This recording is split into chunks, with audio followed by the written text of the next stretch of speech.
Welcome back, YouTube pipe smokers. Munchop Piper here. All right, today our video is the factors that go into purchasing a new pipe. Okay, so this video is targeted more toward the new and intermediate pipe smokers, but it's for all pipe smokers. It's just some knowledge that you might want to keep on hand when you're thinking about purchasing a new pipe. Okay, let's go through I'll list some factors that you need to consider before you purchase a pipe.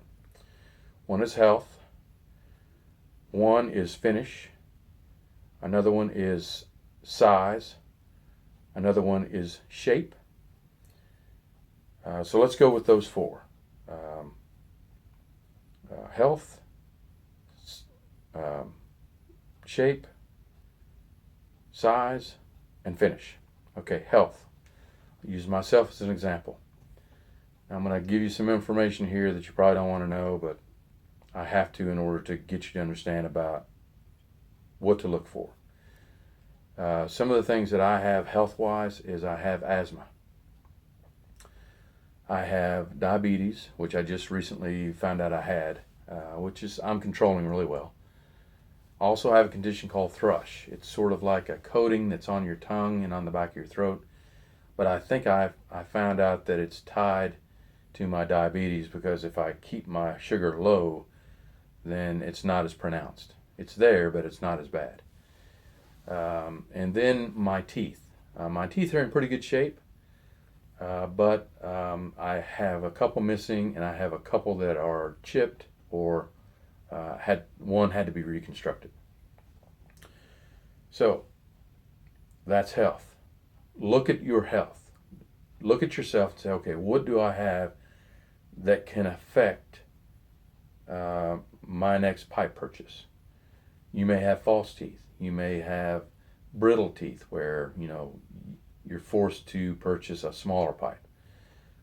For me, it's the thrush and the teeth problem with me. Just look at your health and decide, it's okay.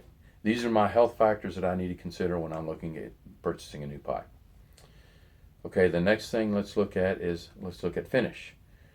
There's several different finishes, but the two that's the most popular are smooth finish, which this pipe has, as you can see, or rusticated. Now there's different, this is sandblast, I think, rustication, and this is just deep rustication. I don't know if you can see it or not, but you can pretty much get an idea of what I'm talking about. So you've got to decide, which one do I like better? We'll use me as an example again. I like rustication better. I don't know for reason. I think the reason is because I feel like I have to protect my pipes that have a smooth finish on it. So I have to constantly watch, okay, don't turn and hit something, or don't set it somewhere where there may be dirt, or there may be something that will stain it, or something that will chip it, or something that will scratch it. Pipe smoking is already, there is so much that we have to deal with in pipe smoking. Just lighting it, packing it, and smoking it. And I don't want something else to have to worry about.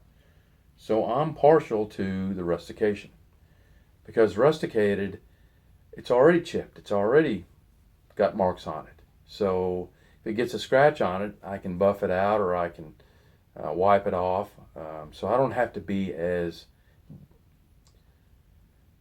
careful with rustication as I do with the smooth. So that's why I go more toward rustication, because I don't have to be as gentle with the pipe. I can put it in my pocket, and if I hit something or whatever, I know that it's already rusticated. It's not going to do any more damage to the pipe. And if it does scratch it or ding it, Well, it's already rusticated. And if someone says, "Hey, man, you got a scratcher pad," no, no, that's part of the rustication. So there you go. I don't know if my reasoning is sane or not, but there you have it. Okay, the next category is style. You can go online and put in Google, put styles of pipes, and there'll be several websites that show you all the styles of pipes there are. There's Bulldog, there's Cuddy, like this one. There's Poker, like this one. There's Prince, like this one. Sorry, like that one. There's Author, like that one. So you'll have to go online. You have to look and see which shapes you favor. Which shapes do I like the best? I personally don't like Bulldogs. I don't know why. I guess it's because of the stop sign look in some of them. I don't know. The Bulldog pipe just does not appeal to me, so I don't have any. But there are pipes like the Poker. I really like the Poker. It's kind of cool. It looks like a stump of a tree, with a limb sticking out of it, and to me it's sort of rustic. It's sort of old-fashioned. I like the Prince pipe. It's kind of sleek and lean, and then I like the Author. It's small, but it still has that sleek and lean look. So that's me. That's the pipes that I like. In styles of pipe, you also have pipes that are metal now, that are metal. I would call this one Art Deco, maybe.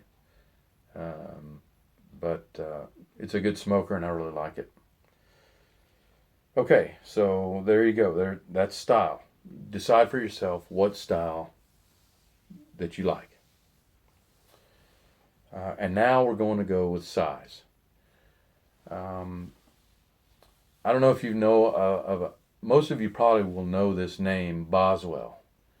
I think he's a pipe maker in Pennsylvania. And he makes these jumbo pipes. I mean, they're huge. They're just absolutely massive. And then you've got these pipes that are called pocket pipes. Their stem is sort of on top like this, and all you do is you just kind of turn it around like that. And they're itty bitty little bitty things that you put in your pocket. You put a little bit of tobacco in and you smoke it. So you have the gambit between those huge jumbo pipes and those little pocket pipes. For me personally, because of my teeth, I want to try to protect my teeth. I gravitate more toward the smaller pipes and the lighter pipes. This Sumler is probably the heaviest pipe I have, and when I smoke it, I pretty much kind of hold it in my hand. The Prince pipes are very light, and so are the Authors. But that's your decision. You have to consider that. Okay, do I want a large pipe? Do I want a small pipe? Now there is other factors out there that one of the factors that is important that you may want to kind of consider is that for some people, a certain tobacco, let's just say it's Escudo. Let's use Escudo as example. In a small pipe, Escudo will smoke and taste different than in a large pipe. So you may consider buying a couple of large pipes, a couple of medium pipes, a couple of small pipes. I have not had that. I have smoked Escudo or different pipe tobaccos in a large pipe and a small pipe, and it tastes exactly the same to me. So I don't have to consider that factor. But you might have to. So that's one of the things that you might want to look into when you purchase your pipe is the smokability, how the tobacco smokes in the pipe. Now, one last thing before I wrap this up is the end of that pipe, you see like a little rubber coating. That's called a softy bit. Now, the reason I put those on my pipe is to protect my teeth. Now, if someone tells you that you are a wimp, or that you're weak for using a softy bit, just say, yeah, okay, sure. Because that person you may never ever see again. You protect yourself. Don't worry about what other people do. The same guy that told you you were weak for using a softy bit, down the road, he may have dental problems because he never used a softy bit. And then you can say, well, use a softy bit, you would have prevented all that. So if you use a softy bit, you are not weak, or you're not a wimp, you are just fine. You're trying to protect your teeth, especially if you purchase a pipe that's a large pipe. All right, well, that's it for this video. I hope you learned something. I hope you enjoyed it. And until we speak again, or until my next video, I want to wish you and your family happy piping.